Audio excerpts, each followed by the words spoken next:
Hey guys, back again with some sound clips to document my upgrade progress on my Wolfgang. If you missed the last video I put up, I did before and after comparisons of just completely ripping out the electronics that came in my 2019 Wolfgang Standard Exotic and upgrading them to the same exact components that are going into the 2012 Wolfgang Stealth guitar. I picked that model because that's the model I could find a schematic for with wiring diagrams, and I was able to track down each OEM part for that. So completely gutted, or had gutted the guitar, put in new pots, new caps, wiring, the whole bit. And that video is up if you want to check it out. I wasn't expecting what I got out of that. There's a significant clarity boost. Everything, I describe it as, you can hear it in the video, but the high end has kind of like a sizzle sound to it. And that's what I expect. That's what I hear when I listen to sound clips of people playing the Wolfgang USA Standard. Anyway, that video's up. This one I'm taking a look at specifically the Floyd Rose. So I bought some upgrade components for my Floyd Rose. I have the lock-in screws to stainless steel. The nut saddle mounts screws are stainless steel. The nut clamp screws are stainless steel. Insert blocks are titanium now. I put silent springs in the back. And I swapped out the Wolfgang Standard's tremolo block, which is, I don't know if you know this, but on the Standard series, it doesn't have a brass block. On the Special and on the USA, all the USA line of Wolfgangs, you get a brass block. You know, it's like plated, but it's still brass. Not so on the Standards. I guess it's pot metal. I don't know what it's made of, but I put in an official Floyd Rose 37 fat brass. We're going to hear some samples. I'm going to keep the original sample clips that I had before and after for the electronics upgrade in this as well, so you can hear these clips with all three back to back. And I'll share my thoughts on that after the clips play.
I think what I'm hearing from this upgrade and from the electronics upgrade are, with the electronics upgrade, I feel like it was like lifting a cloud off of kind of a muted tone.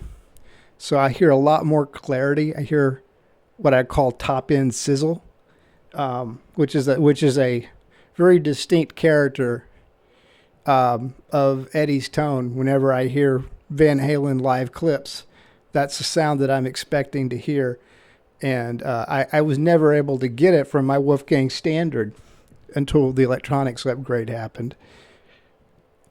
From the Floyd upgrade, what I'm getting is more sustain. Well, and sustain is, there's a perception of sustain. More sustain equals good, and that's not necessarily true. It's true to a point. It depends on how much sustain you're starting with and where you're trying to get to. Sustain, like anything, like if you had a sustain pedal, you're not, do you want it cranked all the way up, or you probably want to go down a little bit and find the sweet spot? And sustain has a sweet spot like all other elements of tone. And I think you have to be careful when you're putting too many components in that are gonna increase sustain, because you could go too far with it. And honestly, the pickups are tuned a certain way for a certain reason. There's some speculation out there that Edward Van Halen took on his U.S. signature models. On tour, he had some upgrade components put into his Wolfgangs. There's evidence of that. If you look at some photos from the 2012 tour, you can see different locking screws and things on the tremolo system on his guitars from the tour. And I've had some people message me saying, I know for a fact that he was using some upgrade parts in that tour. And I think that there's plenty of evidence for the 2012 tour that happened. But fast forward to 2015, and you can see some things that it's well known that Edward Van Halen took and road tested things, and some things he liked and he kept, and some things he didn't. And the 2015 EVH Gear released a very limited edition relic Wolfgang signature model. Only 20 of them were made, and they were made to the exact specs of what Chip Ellis built for Eddie for the second leg of that 2015 tour. And this relic guitar is an exact replica, using Chip Ellis's words, exact replica of what Edward Van Halen played with on tour. Don't you think that if he was using some Floyd Rose modified parts, those would have been in that thing? I do. I think that he would have, we're talking about a standard production run model guitar, because I could agree with someone who says, well, he still did some upgrades, that didn't make it. Okay, fair enough. But we're talking about a $12,000 limited to 20 run exact replica. There's no way that if he were using these upgraded components, they would not be in that guitar. You can say there was business dealings and all that bullshit. Put it aside. That doesn't matter. That guitar is quoted to be an exact replica. It would have those components. He did not use those components on the 2015 tour, and no one's going to convince me otherwise, because you can I'm looked at pictures, and I'm not seeing what I see in the 2012 photos. So what happened between 2012 and 2015? I suspect that he discovered there was something that didn't quite work for him with whatever upgrades he was using. And people have told me he was using the FU tone stuff and not the official Floyd Rose stuff. I don't know. I'll leave that to people to track down. But the point is, I don't think he was using any kind of special insert blocks. I think he was using a standard brass 37 tremolo block, because that's exactly what comes in his signature model when you buy it. And when you change it, you change the tone. And you're getting a lot more, you can hear it in these sound clips. With I'm using a Floyd Rose Fat Brass 37. But there's a difference there. And in my opinion, it's not very pleasant. I'm not particularly impressed with this upgrade. I feel like it degraded the sound a bit. And I think I know why. Or I have a theory about why. Anyway, and I'll share that. But if you listen to the samples, what I'm hearing is perhaps really more than anything, just a little more sustain.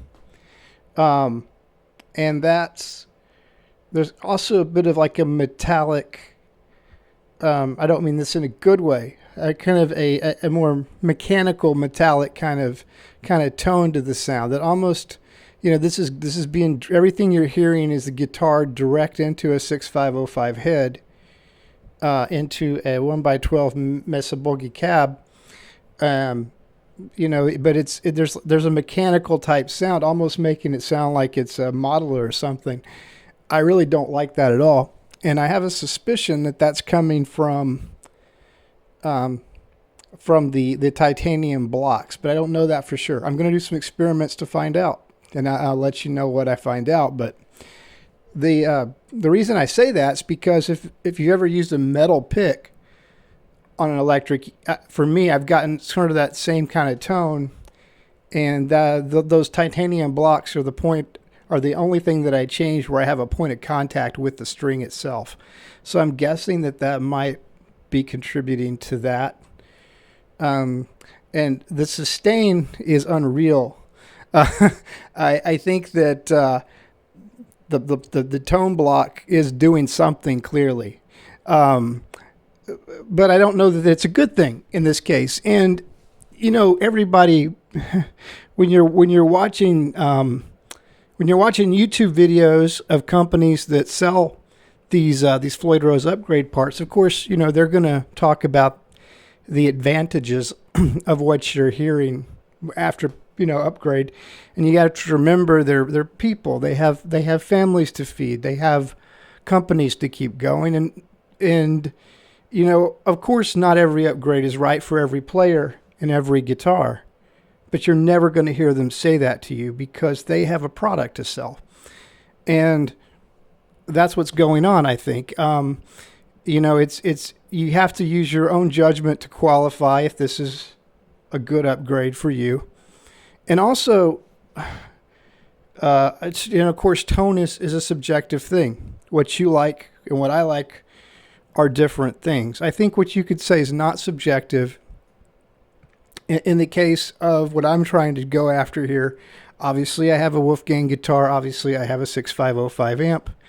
I'm chasing the late legendary Eddie Van Halen's tone so that I can honor him, remember him whenever I play, and I'm trying to go in some of his gear as a way to do that because I know I'll never hear him play live again.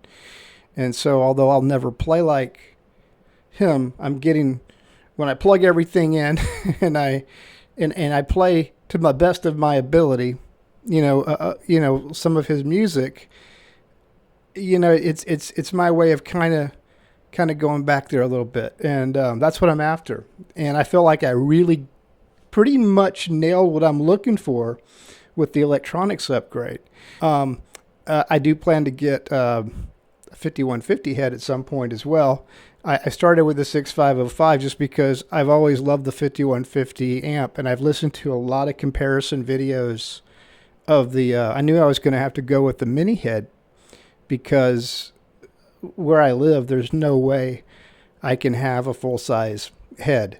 And, being able to bring that down to a low wattage makes all the difference in the world. Suddenly, I can play that in my bedroom, and I can still get that tone that I'm after. But, yeah, where I was going with that, there's just, there's